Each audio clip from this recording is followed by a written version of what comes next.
Flavio stole Michael Schumacher from Jordan, put him in his own team. The gamble paid off. Schumacher won at Spa in 1992, then again at Estoril in 1993. 1994 would prove to be the breakout year, Schumacher claiming the Drivers' Championship.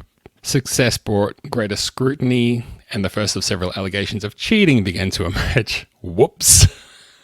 So Flavio Briatore has burst back onto the Formula One scene. It's been immediate headlines, and there's been, like whenever you see a Formula One headline with swear words in it, the old school Formula One is back on the agenda. The mafia style, the old ruling class is back. I'll get to some of those headlines in a sec. But first of all, I wanted to play this unbelievable clip from this podcast that it must have been around for a while, or maybe it's brand new. Shows what I know. But this is a podcast called Formula for Success. The initials are FFS, which I guess they're kind of channeling the Franz Ferdinand Sparks thing here by going with the edgy name, the edgy initial at FFS. But anyway, this is David Coulthard, Eddie Jordan's podcast called Formula for Success. And here they are talking about the return of Flavio Briatore, the pros and cons, I guess. But here's what Eddie Jordan had to say about Flavio Briatore returning to Formula One. First of all, I think 1990, 1991, when Jordan started, the person I fought with most in my early years was Flavio. But the person I loved most was Flavio. It reads like a pre-written thing, like he had this prepared. The person I enjoyed going out to dinner with most was Flavio. So there was a love-hate relationship, which is often the great signs of great love affairs. He claims to barely know you. It was a love-hate relationship. He doesn't know who you are. That may be the case. I absolutely adore him. He has a presence in abundance. Like it's like confetti or magic dust. You just see suddenly the cameras that were on a racing driver, for example, and they're all rushing around to the other side because Briatore has made an entrance. And not true. That's an obvious lie. He went out with Naomi Campbell. He went out with this girl and that girl. He had... Sounds great. Actually, just on that, sorry to jump across you, Eddie, with your train of thought. You've got to... It's exactly like David Coulthard to jump in now that supermodels and women are being discussed. But anyway. Because he had the ability to have his ex-wife and 4 of his girlfriends, former girlfriends, including Heidi Klum, Naomi Campbell, and others, on his boat during this year's Monaco Grand Prix. If that is not a sign of a master negotiator and people person, I don't know what is. Rich guy got famous people onto his yacht during the Monaco Grand Prix. What a master negotiator. Like, he must really be something special. People would chew off their own arms to get onto a yacht during Monaco Grand Prix. It doesn't matter. This guy, he just seems to be magic. This guy, he could do anything. He could walk on water. I mean, he's the life of the party. So why are the headlines like this? Fuck off, Flavio Briatore's response to critics after controversial Alpine F1 return. Flavio Briatore has told his critics to fuck off after it was announced that the controversial former team principal has returned to the Alpine F1 squad. I did a video recently that was a little bit about what's going on at the Alpine team, in particular some sponsorship that they got and a sponsorship deal that they announced with the Bored Ape people with their brilliant and innovative NFTs and so on. Now that Flavio has been brought back in as a sort of business connection man. I'm a businessman with a business plan. I'm going to make you money in business land. But they asked him, do you want to be team principal? And he was like, no. I'm not interested in being team principal. I'm just here to help. I just want to get us back to our winning ways. But, I mean, now that this has been announced, that Bored Ape deal has his fingerprints all over it. And I read a few articles today, and I wanted to pick the best one that I felt summed up how I felt about the return of Flavio Briatore. There was another one that was called... I should put the link... I won't read it, but I'll put the link to it in the video. But it was called something like, maybe Flavio should fuck off instead of his critics, or something like that. Just unbelievable stuff. I'm going to read this article here of Flavio Briatore's backstory and why it's a bit rich for him to be telling his critics to fuck off. Straight away, this is from Rush magazine, which, whatever, I've never heard of it. But I mean, all that counts. Craig Toon here, a few years ago, did a fabulous job and it's been updated more recently. A great job of going through the backstory of Flavio Briatore and the big byline here, the Teflon Don of Formula One. As we'll get to after I read through all of this, I think that you will find that there's another rich and influential Donald, who's been in the news of late, who this guy reminds me more of. Maybe you'll pick up what I'm putting down when I start reading a bit more, but here's some backstory on Flavio Briatore, the magic guy, the guy who, when he comes into the paddock, all the photographers turn away from the drivers to take photos of him. Starts around here. Whatever the enterprising young Flavio lacked in classroom application, he made up for in street smarts, working as a ski instructor before opening his own restaurant, Tribula, which closed due to excessive debt. Hey, fabulous. I'm a businessman. Briatore tried his hand as a door-to-door insurance salesman before finding work as an assistant to Attilio Dutto, owner of the Paramati Vinici Paint Company. Sorry for butchering all these names. Dutto was killed on the 21st of March 1979 in a car bomb attack by unknown perpetrators. The method of execution was the calling card of La Cosa Nostra. That's, I assume, the mafia or someone connected, something like that. It quickly emerged that Dutto was bankrupt and Briatore's involvement in his business affairs would lead to his arrest on several counts of fraud. It's going well so far. He's 29 at this point. So not even like a young kid who got mixed in with the wrong crowd. He's a grown-ass man. During the prosecution, Briatore moved to Milan and worked as a stockbroker, making the acquaintance of Luciano Benetton, founder of the Benetton clothing company. Briatore racked up more arrests. They just moved straight on from that. He met Luciano Benetton, founder of Benetton clothing, and then he got arrested a whole bunch more times. Briatore racked up more arrests via a series of confidence scams, and the courts eventually sentenced him to 4.5 years in prison, reduced to 14 months on appeal. This article skims right past this, but I did look into this, and the scams that he was pulling was basically rigged card games where he would invite big whales, high rollers, to these backroom, poker matches or whatever game they were playing. And there were these phony decks of cards, and he would just completely rip them off. And everybody in on the deal made $1 squillion. Just ridiculous. This is the guy. This is the magic guy. So he was sentenced to 4.5 years in prison. Preferring the idea of an exotic paradise to the prospect of time behind bars, Briatore fled to the Virgin Islands and lived in exile as a fugitive. So a real good guy. Just, someone who really takes accountability for his wrongdoings. During the time he stayed in contact with Benetton, who placed him in charge of franchising the fashion brand through the United States, he expanded Benetton immensely and made $1 squillion more. And he eventually had his prison sentence squashed so that he could move around freely and so on. That will be a common part of Flavio Briatore's life story. Transition into the pit lane. So Benetton buys the Tolman team. And even though Briatore had very little interest in Formula One, in fact, he was, 38? Nearly 40 years old. Not much. I've been watching Formula One for 25 years. He was almost my age when he watched his first race. And this Benetton guy buys a team and just says, Flavio Briatore, you're my team principal. Unbelievable. Once coronated, Briatore wasted little time in making his mark, firing the last remaining members of the Tolman management structure. He then hired, then fired Chief Engineer John Bernard, replacing him with Tom Wilkinshaw, before setting his sights on Michael Schumacher from Jordan. You remember what Eddie Jordan said about Flavio just a second ago? I fought with him the most. I loved going to dinner with him the most. Flavio stole Michael Schumacher from Jordan, put him in his own team. The gamble paid off. Schumacher won at Spa in 1992, then again at Estoril in 1993. 1994 would prove to be the breakout year, Schumacher claiming the Drivers' Championship. Success brought greater scrutiny, and the first of several allegations of cheating began to emerge. Whoops. They had to cheat because of this. The car is bad, we know. Please drive it. The FIA had banned several electronic aids for the 1994 season in order to slow the escalating pace of the cars. Imagine that. Cars are too fast. We have to artificially make them slower.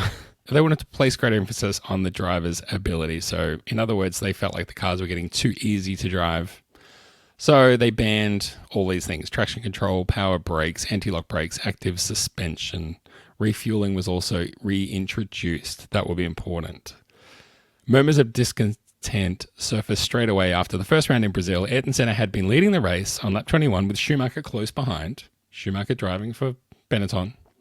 They both pitted and the German emerged ahead after a faster stop, going on to win the race, leading to accusations of misconduct. Well, what's that about? Later on in the season, a fire during a pit stop for Benetton number 2 driver Jos Verstappen led to an investigation. Now, you might remember this because whenever people talk about Jos Verstappen, when it's not about how much of an abusive father he was to Max, it's usually about this. It's about this incredible fire that broke out in the pits. Well, what would have caused that? Well, it turns out the fuel nozzle had not been properly sealed, and Verstappen plus 4 mechanics suffered minor burns. The report found evidence of a foreign body in the fuel valve, plus the removal of an anti-fire filter.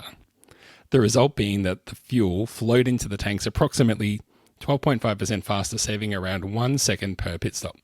Now this, I know we haven't had refueling in Formula 1 for a long time, but it can't be overstated how important it was back in those days to do a quick pit stop and put in as little fuel as you needed.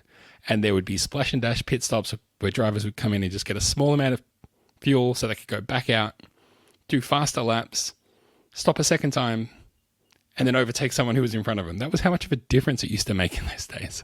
So pit stops are important. Being able to fuel the car quickly was important. Safety, obviously, not so important. On a technicality, they got off. They said the manufacturer is to blame. Other teams are doing this as well. So they escaped punishment, unbelievably. The stakes were raised when this happened. The tragic deaths of Senna and Roland Ratzenberger in Imola brought a bigger controversy to light. Senna had been convinced that several teams were still utilising the benefits of traction control, and after one of the races, the FIA demanded the top 3 finishing teams submit their engine management systems for review. Ferrari handed over their code immediately. Benetton and McLaren submitted theirs after the FIA deadline. It's a totally non-sus look when the FIA says, you have to give us all of your operating code, and they're like, yeah. The code. Can we have the code, please? Sure, the code. Yeah, the code. The thing about the code is that I don't have the code. You can't have it. It's at Bill's house. It's at Fred's house. I left it in my other pants. Benetton's excuse was that the supplier, Cosworth, owned the code. Weak ass excuse. Both of the teams were fined $100,000 for not handing over the code when they were supposed to. And then once they did hand over the code and it was investigated, what do you know? We found the existence of traction and launch control hidden in the code. Now, Benetton argued, hey, just because it's in the code doesn't mean we've used it. If you can't prove we haven't used it, you can't prove anything. So they got off. Unbelievable. Gets off scot-free. There's a whole bunch of crashes, and it says a feud broke out between the FIA, Max Mosley, and Briatore. Briatore accused the FIA of incompetence. Neither man would back down, and there was tension between those two. That will be important again later as well. Driver aid conflict reared its ugly head again after the French Grand Prix. Schumacher qualified third, but overtook both Williams drivers, Nigel Mansell and Damon Hill, before the first corner, raising suspicions Benetton had used launch control. Briatore then employed his box of dirty tricks at the British Grand Prix. Schumacher qualified second, but overtook Damon Hill on the parade lap, earning him a 5-second penalty. But Schumacher was told by Briatore, don't serve that penalty. I'm going to go and argue it. Just basically stalled for time. And then because he was talking to the stewards and stalling for time, then they investigated the stewards to say, hey, how come you let them serve the penalty so late? And they were like, I guess it was a bit late. You have to tell them within 15 minutes of the infringement that he has to serve the penalty, and it took you 27 minutes to do that. So it's your fault. This guy's character is just really unbelievable. There's some success with Schumacher, Briatore, and Benetton until it gets too much even for Michael Schumacher. And Michael Schumacher says, I'm done with Flavio Briatore. I'm going to leave and I'm going to go to Ferrari. They want me anyway. They're going to pay me a bucket load of money, and they're the best team in Formula One, most prestigious team, and I want to go and win with them instead. So he leaves. Benetton has a few more struggling years, and eventually Briatore is pushed out. But then Flavio Briatore returns in the year 2000 at the behest of Renault, who purchased the Benetton Formula One team. During his downtime, Briatore took on the role of manager of a bunch of drivers, including young Spanish driver by the name of Fernando Alonso, engineering him a drive at Minardi. Then Briatore takes over at Renault. What do you know? Fernando Alonso becomes the Renault test driver. And then, funny coincidence, let's get rid of Jenson Button and give the seat to Fernando Alonso, this car that I manage. Now, In fairness to him, it says right here too, Briatore's gamble paid off. The Spaniard won back-to-back drivers' titles in 2005 and 2006. But still, that stinks. Fernando goes off to McLaren, who are desperate for a real gun driver. They obviously pick up Fernando Alonso and a young driver called Lewis Hamilton, who you might have heard of. So he was like, I'll be fine. Fernando, you can go. I'm going to make money off you. So, and McLaren want to pay you a heap of money, so why not? Here's why not. The next scandal to engulf Formula One reared its head in 2007 and was centered around corporate espionage, better known as Spygate. You might have heard of this. You could look it up in Wikipedia. To date, it is the most serious and most penalized case that there has ever been in the history of all sports, not motorsport, not Formula One, all sports. McLaren were caught in possession of detailed technical information of the Ferrari race car. Naturally, Briatore was in the thick of it, saying that it was probably McLaren team principal Ron Dennis who was behind everything. McLaren as a team were kicked out of the Constructors' Championship. The drivers were allowed to keep their points and continue to compete. It later emerged that it was Alonso who actually was the source of the information, Briatore's driver. Funny that. Kind of be weird if he didn't know about it and wasn't involved even, maybe. But it's funny that this web of badness, this tornado of badness seems to just swoop up Briatore at every opportunity. Alonso left McLaren at the end of the season and Briatore welcomed him back to Renault with open arms. He was still his manager after all. Reunited, the dream duo struggled to recapture their past highs, so Briatore started to work the angles, searching for a new advantage, one he would employ at the 2008 Singapore Grand Prix. You probably heard about this. With the assistance of chief engineer Pat Simmons, Briatore had calculated the exact moment and corner in the race for number 2 driver Nelson Piquet Jr. to tactically crash, causing the deployment of the safety car, which served to Alonso's advantage. Alonso went on to take the checkered flag. We've talked about this incident as well because of Felipe Massa's legal action against, I guess, Bernie Ecclestone and the FIA to say, hey, that race was rigged and I lost that race. Now, he lost that race mostly because of his own incompetence, as well as this cheating incident. And I went through at the time, even if you threw Renault out of the championship and denied them all points, Lewis Hamilton would still have been world champion because of, even if you elevated everybody up in the points for this race, Hamilton would have just won by more points. This is the tangled web we weave on this channel, talking about all these things. So the allegations of race fixing, it all came out. Briatore continued to protest his innocence and claimed the resignation was his duty to the good of the team. So he was saying, I'm not admitting any guilt, but there's a cloud over this team now and I'm going to quit for the good of the team. This isn't the guy that does anything for the good of anyone but himself. But anyway, at the hearing, the FIA banned Briatore for life from all sanctioned events, making an example of the Italian for refusing to admit guilt despite the overwhelming evidence against him. The governing body also refused to grant a super license to any drivers managed by him. Super license. Hey, they said our name. They said the word. I mentioned before, remember the fact that Max Mosley and Flavio Briatore banged heads. In 2010, Briatore challenged the FIA ban in the French justice system, arguing his public feud with Max Mosley led to a kangaroo court. He won the trial, overturning the ban, and was awarded €15,000 settlement. Well, it's not much. I've got more than that on me. Perhaps wisely, Briatore opted not to return to the sport, choosing to diversify his business interests, launching his own fashion label and opening a string of nightclubs and restaurants. Briatore, this is funny. Briatore treated himself to a 207-foot super yacht, which would be seized by the Italian government over tax evasion and VAT. For its charter status and fuel duty, the amount owed was estimated at €5 million. This is another thing I researched for this, which was what happened there. He created fake invoices to say my yacht is being used for business when it was not. And he was supposed to pay these taxes and he was trying to get around it. But then they caught him. He was arrested and charged again for his wrongdoing. So what does that tell you? Where does that leave you? What kind of feeling does that leave you with in terms of who Flavio Briatore is?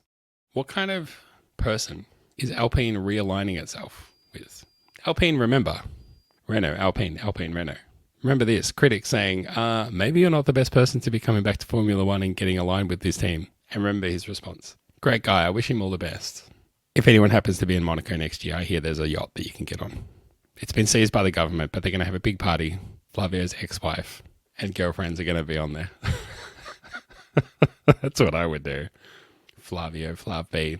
You know, on Facebook, when you do those tests, what Spice Girl are you? His was Flav B.